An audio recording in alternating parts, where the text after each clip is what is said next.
And welcome back, everyone. So, here's another episode of the ongoing, bizarre, and twisted case of the two missing children out of Rexburg, Idaho, JJ and Tylee. Where are they? And what is new that we have learned in the past week? There has been some movement in the case. There's some new information that's being released by authorities from proper channels. They have released search warrant information that has been redacted. A lot of it has been redacted. They've released that to the mainstream media, and you can find those online. I don't see the need to put them on here itself because I'm able to read, and I've written my notes about that, the search warrants for you. So let's jump into it. First off, they served a search warrant on not only the home on Pioneer Road, but they also part of the search warrant was for the storage locker itself. In the actual search warrant, it lists for the storage unit, it says that they are searching the storage unit for JJ. They are, as if maybe he was deceased and was in the storage unit itself. They also were searching for effects to see if he had ever been there or any of his items were there. And there was quite a few things that were found. All of the items pretty much belonged to JJ and to Tylee.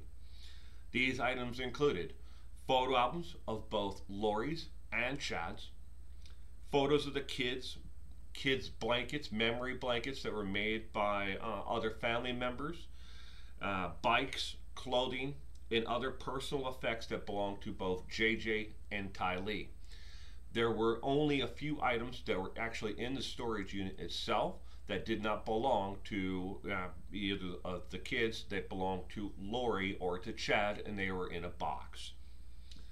The other items that they searched for at the home on Pioneer Road were for that as part of the search warrant. They were supposed to collect blood, hair, fingerprints, and other effects that proved that either one of the children had ever lived in the home in Rexburg. And according to one of the officers who did speak to a local reporter there in Idaho, he said the home looked like it was staged. He wasn't sure, in his own words, and by the way, he spoke off the record, and they are not releasing his name because for obvious reasons at this point. He said that the home looked staged, and from what he could see of the bedrooms, it didn't look like either one of the two kids had ever lived there. That both rooms had beds that may look like that they were JJ's and Tylee's, but it looked staged. It was neat. Didn't have anything out of place. So he's not sure, in his own words, that they ever lived there. Again, they did collect hairbrushes and some other things, but the police are not releasing exactly what they removed from the home. But part of the search warrant was also for electronic devices, computers, cell phones, anything that would have proved that either one of the two children were ever in the Rexburg home. At this point, the police are trying to prove official real sighting was in Arizona. Now, why do we believe the children were in Rexburg? Only because of the phone calls the grandparents had before, and had actually had spoken to the grandchild there on the phone, and they said that they were there at home. Now, may the grandparents be confused about what home this was at when they spoke to them? Don't know. I mean, they could have been at their home in Arizona, the last place that they were ever seen.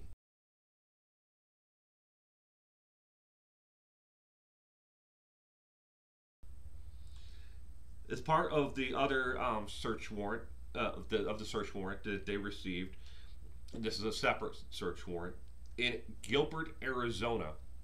The police served a search warrant to retrieve medical records for JJ. That was the original intent of the search warrant, was to get JJ's medical records. And they served that search warrant, and while they were there, the lady who worked the reception desk just happened to mention to him that they also had medical records there for Tylee, and the police were not aware of it at that time. So they got an additional warrant to receive Tylee's medical records. So now they have medical records for both children. And then this is from Gilbert, Arizona, not from Rexburg, Idaho. Now, we know that JJ was pulled out of school there. Where are they now? Nobody really knows. They also served and are currently, the police department has received information that there may be death benefits for both children from the Social Security Administration.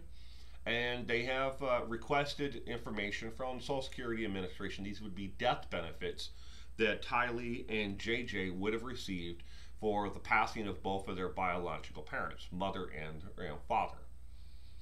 They also are asking the state of Idaho and the state of Arizona for records on JJ if JJ ever received any kind of state assistance. Now, we're not talking, when they say state assistance, they're not necessarily talking about welfare benefits, food stamps and alike, or medical like that. We are talking about if he received specialized training that is through the state at school. And these would be tutors or whatever for him that have been extra. And they build that through the state assistance programs. So they're not necessarily looking for welfare benefits for JJ or for Tylee, but mainly just for JJ. That they're looking for those records if he received any, and what records they would actually receive. Okay, Lori and Chad, where are they? What are they doing? And what's new with them? Well, as you all pretty much know, they are in Hawaii. They are in Hawaii, and they are basically enjoying their life.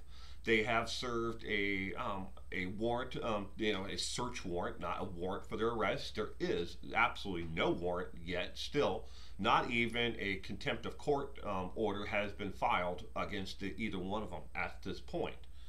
They both are in Hawaii enjoying the sun and and everything else. There are quite a few people who are actually following them. These are not just law enforcement. These are sleuths, web sleuths, I guess you could call, concerned citizens who are following the Daybells as they go about their lives. Window shopping itself. They were seen shopping in a local, I guess you could call it a knick-knack shop, a tourist kind of shop. They were seen out to eat on dinner on quite a few occasions. People have taken photos of them and posted them online to either Facebook and to other groups that are like-minded, like web sleuths out there who are following this case and there are quite a few. The Facebook group of friends who were trying to help authorities find Tylee, they have closed their Facebook group. There is no message, and when you go to Facebook group now to actually look at that group, it just says that the group is no longer there. That whoever was running it closed that group down, and I don't know why they did, but it went dark. They hadn't posted anything new last week, Friday, Saturday, or Sunday.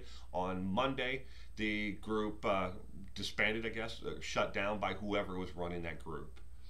And I really wish they would have kept it up, because they were actually being helpful, and they had quite a few leads on there, or links where you could leave tips anonymously. And for the Center for Missing and Exploited Children, which I have up here on the screen, if you have anything that you may know about it, you can either contact the Center for Missing and Exploited Children, or the second phone number that is on there is for the Rexburg Police Department. And we would really appreciate it, and I guess the world would appreciate it if you would, if you know anything, if you've seen them or if you heard anything real about where they may be. We don't know, and we would appreciate anything that's out there that you may know. But the Lori and Chad are in Hawaii enjoying life and basically still, not caring what anybody, out there in the world wants to know about the children. So what's next?